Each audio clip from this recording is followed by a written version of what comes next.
প্রসবজনিত কারণে বাধাগ্রস্ত প্রসবের কারণে ফিস্টুলা হয়, সেটা কিন্তু সবসময় গরিবদেরই হয়। কারণ যদি মধ্যবিত্ত বা উচ্চ মধ্যবিত্ত বা যারা উচ্চ পর্যায়ের যারা আছে, তারা কিন্তু বেশিরভাগই শিক্ষিত, মেয়েরা শিক্ষিত, তাদের পরিবার শিক্ষিত। কাজেই যখনই দেখি প্রসব ব্যথা, প্রথম কথা হলো তাদের বেশিরভাগই হাসপাতালে, যে কোনো একটা প্রাইভেট হোক সরকারি হোক, একটা হাসপাতালে তাদের ডেলিভারি হয়। হাসপাতালে ডেলিভারি হলে বাধাগ্রস্ত প্রসবের কোনো লক্ষণ দেখলেই আগে সিজার করে ফেলে। কাজেই তখন কিন্তু সিজারটা করা দরকার, এবং সিজার করলে মাও বেঁচে যায়, বাচ্চাও বেঁচে যায়।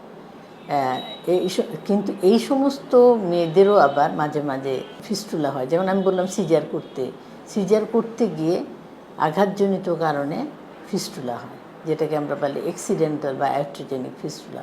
আবার অনেক সময় শুধু সিজার না, জরায়ু অপারেশন করতে গেলেও দেখা যায় যদি স্কিল্ড কোনো ডাক্তারের হাতে না পড়ে, সেইখানেও কিন্তু ফিস্টুলা হতে পারে।